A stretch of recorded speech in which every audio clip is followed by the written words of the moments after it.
Monsieur le Minister ministre of de the Armed l'Europe Forces, et des Affaires Minister of étrangères, Europe and Foreign Monsieur le Affairs, chef d'état-major des armées, Mr. Chief of Staff, Madame l'ambassadrice, Mrs. Monsieur le Ambassador, représentant spécial du secrétaire général des Representative Nations Unies, of the United Nations Monsieur Secretary le général General, commandant l'opération Barkhane, General in Officiers, command of Operation sous-officiers, Makam, officers, militaires du rang, privates, messieurs. ladies and gentlemen. Parmi les forces vives de la nation que, dès mon installation, j'ai souhaité saluer, j'ai voulu As part donner of one of the major le premier components rang of French society aux armées that I wish to pay tribute to when I was first inaugurated, there is, of course, the French army. After rekindling the flame of the unknown soldier on the day after my election, I visited Hôpital Percy with the French Army Chief of Staff. To your wounded comrades, I brought the brotherly tribute of France at large. Their courage inspires us, and you show equal courage in what you do. And so, to you and to all the families of our military, I would like to say that France pays homage to you. I know that you are thinking about your families and they are thinking about you with a legitimate sense of pride. Many families, alas, will never see the son or the daughter or the spouse who have fallen in war. I know that you too feel a great sense of tragedy every time you lose one of your comrades. I'm thinking about all of those who have died here in Sahel since operations here started. I'm thinking particularly of Sergeant Barbet, who fell on the 5th of April last and who was part of your combat group. He was 27 years old and he leaves a bereaved wife and 2 children behind him. I know that you and his hierarchy have been very supportive of his family. It is a great example for all of France to follow. Despite the hardships of war that you experience day after day, I want you to know that no person in France is unaware of what they owe you. The safety of our lives, the safety of our children, the joys of everyday life, they understand have a price. The price is your sacrifice, and everyone in France understands that. This sacrifice is a personal honor for you and an honor for all of France. As the Chief of the Army, I bear the responsibility, the huge responsibility for saying that. And so I have come today to express our nation's respect and tell you that I will be an exacting, clear-eyed and very present Chief of the Army. I will respect the imperatives of the human and technological resources of the army. But beyond that, my determination will be total, because France has values and principles which are being imperiled by the recent developments in the world. A new threat that is no longer just regional. A threat which was born a few kilometers from here will soon strike at the heart of France if we do not intervene in a resolute and powerful way. And you, of all people, know that. And that is, in fact, why you have felt motivated and mobilized to be part of the French army. You are our sentinel and our bulwark against fanaticism and terrorism. You are the vanguard of the French Republic, just like so many generations of French soldiers before you. Since the Limousin operation or the Licorne d'Atalante or Serval operations and many other engagements which many of you have in fact participated in. You are the heirs of those soldiers who have come to serve in the air, on land, on the sea, to serve their country.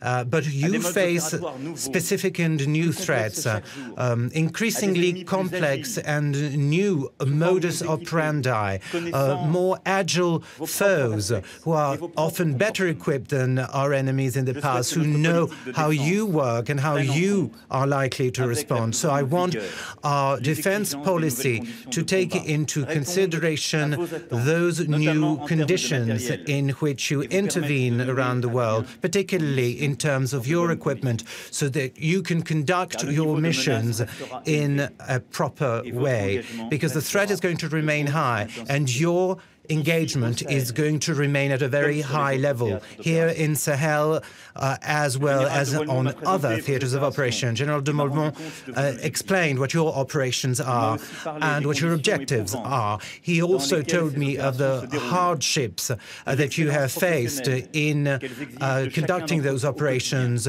of the many demands it has placed on your daily lives. And by talking to your comrades in arms, I have realized how intelligent, smart, and determined you are in the way you conduct yourselves and conduct this mission for the sake of Sahel, of Mali, and as a result, for the sake and benefit of us all. Recently, again, Mali, this region, was in danger with terrorists who wanted to enter the city of Bamako.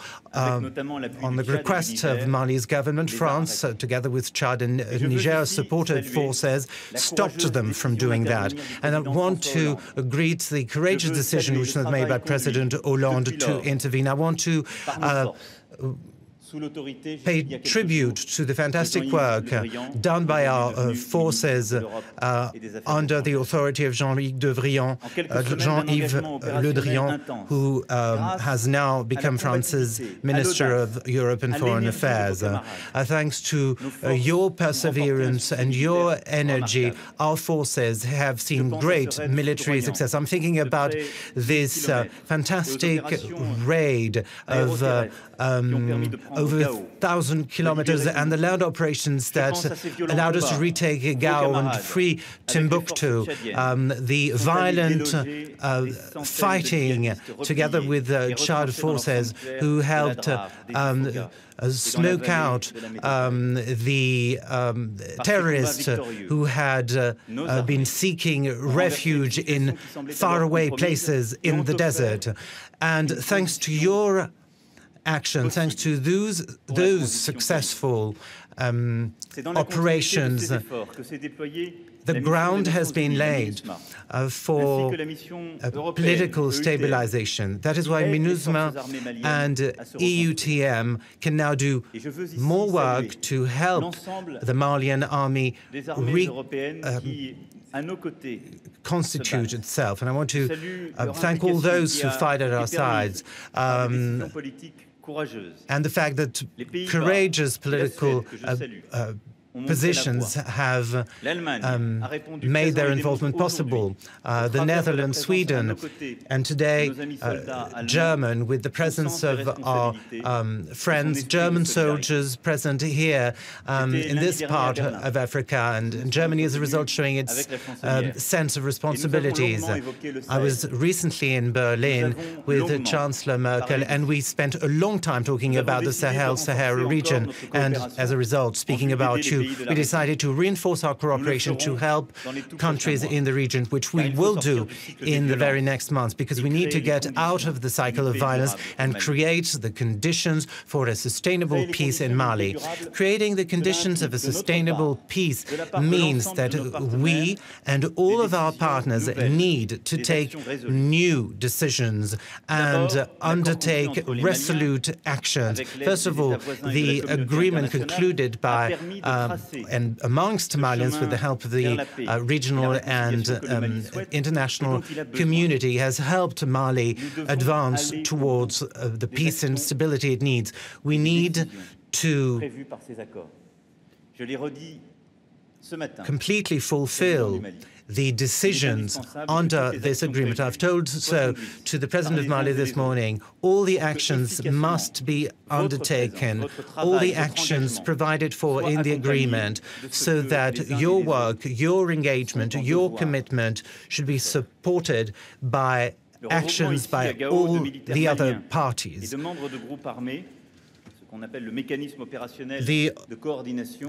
operational cooperation mechanism is one of the things that show that this is possible.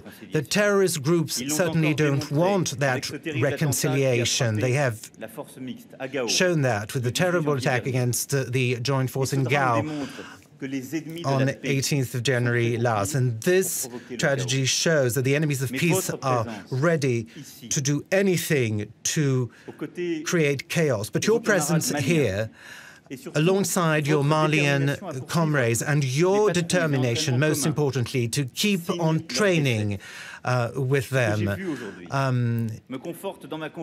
will inevitably lead to our enemy's defeat.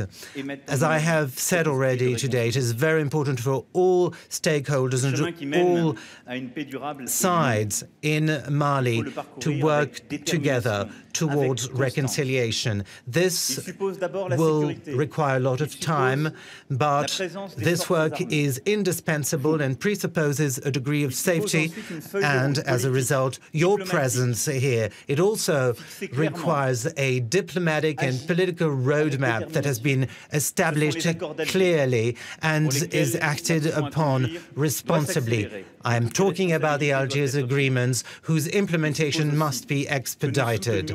It also requires us to support the development of Africa by partnering with institutional and private partners, by fighting hunger and extreme poverty. We will most surely ensure that people are not attracted by terrorism. Terrorism feeds off this poverty, and so our action should be one of development, helping all nations, not just Mali, all nations in the region live better, so as to dry up everything that until now has helped Islamist terrorism grow. Which is why, over and beyond our military engagement, I will lead a resolute plan to develop this region. I have come today with the director of the Agence Française de Développement, the French Development Agency, and what we're going to do is to create a real continuum between what you do and our development actions. I know that already at this place, the Chief of Staff and the military director are working hand in hand on these issues. Our army is experienced, well-versed in these fields, and certainly I know that our military, our French military, wherever they intervene, come with a sense of dialogue and enable a peaceful dialogue in the regions where they are. I want the roads terrorism and war and need to become roads of freedom. And what will make that possible is your work as military personnel, and our work in the area of development. We will also have to work with private actors and governments, because we want to make Africa a continent that is that attracts investment into health, businesses, culture. And by the way, that is what I wanted to tell you today. You are not just eradicating those who are fomenting the worst terrorist acts against our people and our children and liberating a whole region. You are also creating the conditions for the peace and stability of the whole Sahel region. Ladies and gentlemen of the Barkhane Force, the mission that I entrust you is composed of several components. The direct fight against armed terrorist groups that still exist and which at every moment in time try to reconstitute themselves and regroup, help the Malian army and other armies in the region to better control their territory, bring UN forces the military support which they need in order to completely fulfill their mission, but also pacify these territories so that populations can be restored on the path to harmony, which alone makes societies livable. So just like those who have participated in Operation Barkhane before you, you too will go back to France, meet with your family and leave on another a mission for the French army. But you will have learned much from this experience. You will have learned that as part of the fight against terrorists it is essential to gain the trust of populations, to help and assist them, to help the authorities as a function and according to their needs and requests. That, in fact, makes your profession, your line of work, so respected and so respectable to all French people who know that you carry out your duties for their safety, for their protection, and by always defending the values of the French Republic. All of you are those who serve under the anchor of compassion, as Macron has said beautifully. And so I would like to thank you and all of your comrades throughout the world, from the Levant to Sahel, from the Mediterranean to the Indian Ocean, and on metropolitan French territory, as well as on in overseas territory. I want to pay tribute to you. We shall meet on a number of occasions over the coming years, and so I will have a chance to meet many of you in the near future, because I will stand by your side at every point in time. I will protect the military institution. I will guide your interventions with discipline and vigilance, with absolute respect for the values that have forged us. My trust in you is total. I know that I can count on you, whatever the circumstances, just as you can count on me. I want you to be certain at this time that French people are looking up to you with admiration, with respect, because you remain, for all of us, an example. Long live the French Republic, long live France.